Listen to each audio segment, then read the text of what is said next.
Hello! Welcome back. My name is Becca, so if you don't know me, now you do.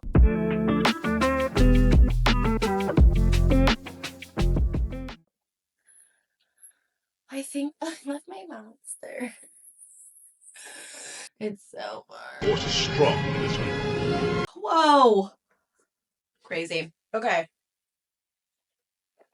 As usual, not sponsored, but should be. Just my life's blood. No big deal.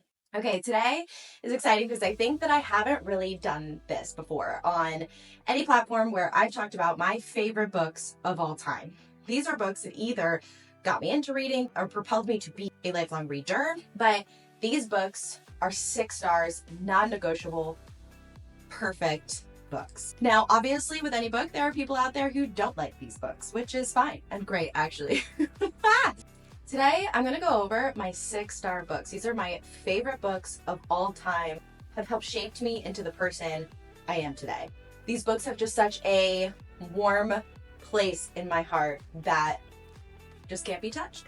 What I love most about lists like these is that there's some from when I read them forever ago, but also some of these I've read recently, which means you may still not have read your favorite book yet, which is so cool, So the first one that I'm going to start off with is one of the books that got me into reading. I'm going to do a whole nother video on the books in each phase of my life that either got me into reading or propelled me into reading, and this is one of them and is still one of my all-time favorite books because of what it means to me and the place it holds in my heart. It's none other than Harry Potter and the Sorcerer's Stone. This baby is well loved, and I mean, I'm pretty sure I got this at like a Scholastic book fair for the first time. I started reading these in 5th grade, and I remember distinctly reading it in 5th grade because I remember my teacher at the time talking about this series. And if I was in 5th grade, that means I was about 9. So I was just a couple of years younger than them. So what's amazing is that the series, it felt like followed me as I grew up and got more intense and more interesting for what I would expect at that age, which is such a unique thing about the Harry Potter series. This is the only series I know that does this, that grows up with the characters and the readers. Like, it's absolutely phenomenal. This is like home to me. This is a big part of why I read. This is a big part of who I am. I know that there's controversial stuff with the author, but Harry Potter is still right there for me. It's very much in here. This is the perfect book. No notes. 6 out of 5, 10 out of 10 infinity stars. Also, a fun fact for Sorcerer's Stone in particular is I have, I think, 7 editions of this book specifically, because it's the first one. It's the one that got me going and into reading and into Harry Potter, and so many things came from this book. So I think I have about 7 versions of it that I'd have to count. Okay, so continuing with Harry Potter. So what's interesting for me, right, is this one is childhood and home, and it's everything I wanted, everything I needed at the time and didn't know. I mean, this book that defines my childhood. So this book is very near and dear to my heart for that reason and because of what it brought to me in my life and for reading. My favorite in the series, however, and this is my special edition, that's the Mina Lima edition. And if you don't know, Mina Lima did all of the artwork for Harry Potter. So they did all of the, #1 undesirable posters, and they did the Quibbler, and they did all the marketing that you would see in the movie. And so, like, if you saw a movie poster, they designed it. If it was marketing for a broom shop, they designed it. So we went to Mina Lima when we were in London, and it was absolutely incredible.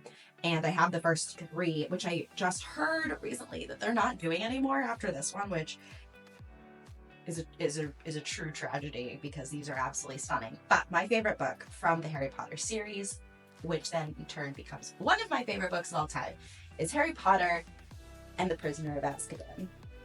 This book, at the time in my life that it happened to be published and that I was reading it at, I needed it, and it's so well written, it's so beautifully crafted, and I felt really understood as a teenager in this world that I'm not even meant to really be in. And it's such a special book, and it's about family and friendship and chosen family, and doing the right thing, and if you're given a chance, like, do you choose between what is right and what is easy? Which I know I'm quoting Dumbledore, but I'm just saying. This one happens to be my favorite one of the Harry Potters. And to show you a little bit in detail about this book. So Prisoners of Azkaban, the cover is obviously stunningly gorgeous. And then they all have this, and they have 1, 2, and 3 with the title, obviously. But then what's amazing about these books, I'm always really careful with them, so I don't want anything to hurt them. I would save these in a fire. But they have illustrations such as these. And if I can figure it out, things that change. There's just like all this art inside. And then let me show you another example, because this book is just too gorgeous not to show you. And it obviously all goes in with the story. And there's just regular illustrations as well, like a letter from Hogwarts. And then there's just, you know, him in his room. There's like this in it that I've kept in the book to keep it really nice. But let me see if I can show this well. Okay, so like it all opens up. It like all unfolds, and then it folds right back up. It's stunning. So this copy is gorgeous. It's gorgeous. These books are unreal, to be honest. I mean, this is the one that causes the biggest like crease in the book, but how stinking cool is that? Get out of here. So me and Alima, the first 3 are incredible. I think they're only making the 3, which is a travesty. But I know Goblet of Fire is next, and like this is this thick for just Prisoner of Azkaban. So what would Goblet be? Like over here, I don't even know if they could make it. It'd have to be in like 2 parts probably. But anyway, Prisoners of Azkaban is up there. Okay, so this has been my favorite classic since I read it, I think, for the first time in middle school. I read it again in high school and in college and as an adult. So it is one of the few books that I reread. It is my mom's favorite classic as well. So what's really cool is one year my dad bought her a first edition signed copy of this book, which I'm forever jealous. This is my very beat up copy of it, and I still love it, and she's still precious, which is To Kill a Mockingbird by Harper Lee. So this is about a southern sleepy town, and it gets thrown into turmoil, and people have to choose sides of who they believe, a black man or a white woman, and what happens around that story. It's a really beautiful depiction of childhood and the change that happens when you are confronted with a life-altering a perspective altering event. And this is a beautiful depiction of that, and it gets to the core of humanity and is just beautifully written. This book is a classic for a reason. Just trust me. Okay, so these next books are kind of all over the place genre-wise. We've had fantasy so far and a classic. The next one, this one seems to be a book that people either love or they hate. I don't understand the hate part, or maybe they just don't understand why people like it part, but I don't understand that either. And this may be a book where it depends on the timing in which you read it in your life.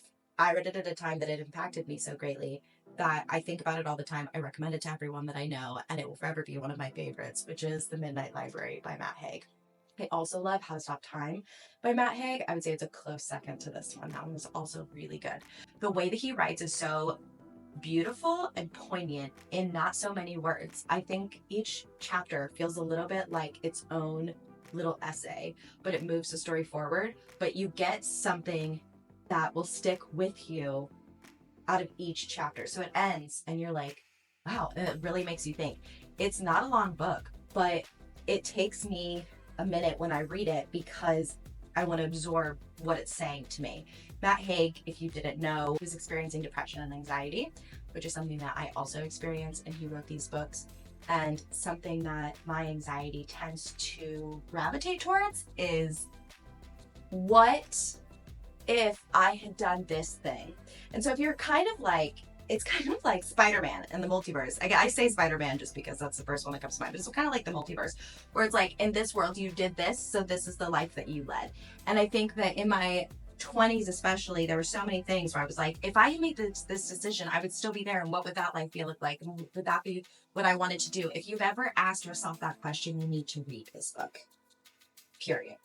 Now, I don't know how to talk about this book because everybody and their mom has talked about these books over the last year, and I'm so happy everyone is really enjoying them. I have loved them for a long time, and so I'm really excited to see like a whole slew of like new people being like, this is now why I love to read, and I think that's awesome. I think it's also like a series that definitely propelled me in adulthood to keep reading and keep being a reader. This is specifically, first of all, the whole series of A Court of Thorns and Roses is one of my all-time favorite series.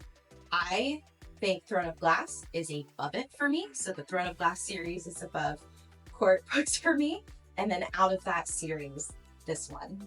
So A Kingdom of Ash is so gorgeous, brilliant. You read so many books to get to this one. And by the time you get to this one, you're looking for many things. You're looking for a lot of closure and a lot of action and a lot of, how is this all going to wrap up? And she did. I can't talk too much about this book because it's the very last one in the series, but it's ingrained in me in a way I can't describe. It's so moving and so powerful and still just so fucking good. Like Sarah J. Maas is just so fucking good. And so this one in particular is in my top books of all time that I think are absolute perfection, and no one can ever convince me otherwise. What's really cool is I went to an event when this was published with Sarah J. Maas. She came out to LA, and my best friend and I, we went to an event where we got to go to a Q&A, and we got some merch, and we got our books, and mine is signed. So that's exciting. It's been exclusively bound and produced by the publisher. And then it says 2018 World Tour. This special signed first edition. So very, very special book to me for many, many reasons. Again, this is one I would save in a fire for sure. But this book, the entire series is ingrained into me in a way I can't describe and helped me form who I am as a grown woman. But this one in particular is just chef's kiss. It's just everything that I wanted it to be. And what's amazing is, so when she was on the tour, when she was telling us about it, she said that she got done with the book and she was like, everything that I want is in the book. It's done. So she sent it off to her publishers. Well, by the time she had sent it, they had already ordered, like the book manufacturing people had already ordered the kinds of bindings and pages. And they said that if it's over 1,000 pages, it has to go into Bible pages, like the really thin ones.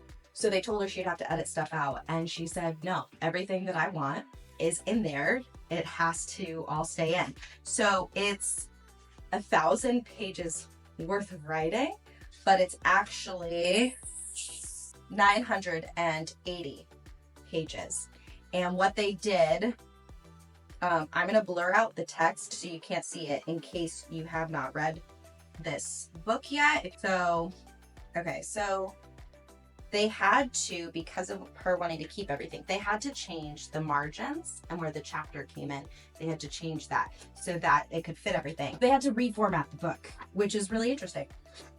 That's all to say about it. So it's fine. It's just like it's just like one of my prized possessions. Sorry about it. But anyway, Kingdom of Ash, if you get through Throne of Glass and get to this one, I would tell you it's incredible. It's incredible. So, okay, moving out of fantasy a little bit, I don't know what you would categorize this as, but this was a book of the month pick for me, actually. And it is one of my all-time favorite books. One, it is written phenomenally well, but two, because of my career in film and animation, it meant that much more to me. So, Tomorrow by Gabrielle, Zevin. These are in no particular order, by the way. These are just all, they just all live together, these books. They just live together in a little commune of favorite books. But Tomorrow is incredible. If you've ever loved video games, animation, trying to make something, if you're a creative person, this is the book for you. It's about two childhood friends who make video games together and their journey through that process and through having a game and having a company. And it's beautiful. It like reignited my love for working in animation. That's what this book did for me. It's just so well done. It's compulsively readable. I had Aubin read it right away. It's about friendship. It's about your heart and soul going into a project. It's about found family. It's so well written and so beautiful. And if you have any interest in any of the things that I mentioned, this is absolutely up there for you. Another compulsively readable book that people may be intimidated by initially is Project Hail Mary by Andy Weir. So he wrote The Martian, which I also love, but Project Hail Mary, I read it this year and it's making it on this list. It's about humanity or the lack thereof, and if that's good or if that's bad, and where you can find love and compassion, and where you're challenged to present your most resilient self. It is fast-paced. I read this, I think, in 2 days, and it's a sci-fi book that is it's about 500 pages. It's a sci-fi book. Now, I do think that sometimes the scientific jargon can mess people up, but if you read the jargon, you just kind of skim it. Right after, he explains exactly what he meant by what he just said. But it's all things that make sense. It's so well crafted, so well written. It's fast-paced, but it's also, if you don't know what it's about, basically a man wakes up and doesn't know where he is or why he is, but he does know he's in outer space. And he's not sure what he's supposed to do or why he's there or even who he is. So you find out what his mission is, who he is, how he's supposed to do it, and what he ultimately does. And it's beautiful. It's beautiful in a way you wouldn't expect it to be. But if you can get through the intimidating part of either too much science jargon or the fact that it's sci-fi. I know sci-fi can be really intimidating to people. This is really easy to grasp and compulsively readable. I promise you will love this. This for me is a favorite because it reminds you of parts of humanity that we're not often reminded of. That's pretty compelling, guys. Okay, so now this is my favorite standalone novel. Yeah, my favorite standalone. So this may be the pinnacle. I need to read it again because I've made everybody read it. I bought it for everyone the year that I read it. But it's The Night Circus by Erin Morgenstern. And this is a perfect book if you want to read it in the fall and for you to get into magical realism, because that's what both these things are. Basically, a circus comes to town and it's fucking magical. That's it. It's so good. The circus arrives without warning. No announcements precede it. No paper notices plastered on lampposts and billboards. It's simply there when yesterday it was not. Within these nocturnal black and white, striped tints, awaits an utterly unique experience, a feast for the senses, where one can get lost in a maze of clouds, meander through a lush garden made of ice, stare in wonderment as the tattooed contortionist folds herself into a small glass box and becomes deliciously tipsy from the scents of caramel and cinnamon that waft through the air. Welcome to Le Cirque de Rêves. It's the #1 book on atmosphere. It's incredible. It's historical fiction, so it does take place in the past. If you like books that are magical realism and circus and a little bit of historical fiction, this is absolutely for you. It was gorgeously written. Everything ties together, multiple POVs. I just got completely lost in it. This is not one where I was I forgot I was reading. I forgot that this wasn't real. I did also read A Starless Sea by Erin Morgenstern and liked it, and it was still incredible with the atmosphere, but I will say I think the story itself, the plot, got lost a little bit in the atmosphere. This does not. There's plot and atmosphere. It is gorgeous. It is lyrically written. It is perfect for fall. If you haven't read this one, pick this up. If you have both on your TBR, I would start with this one. Just saying. Okay, so that's it. These are, oh my god, these are heavy. These are my favorite books of all time. They are so special to me, and I really hope that you enjoy them. If you've read any of these, let me know what you think. I would love to know. Be kind though, because they are my favorite books of all time. So if you don't like them, that is your right. But it is my right not to listen to it. I hope you have a good day. Thank you for watching, and I'll see you next time. Bye.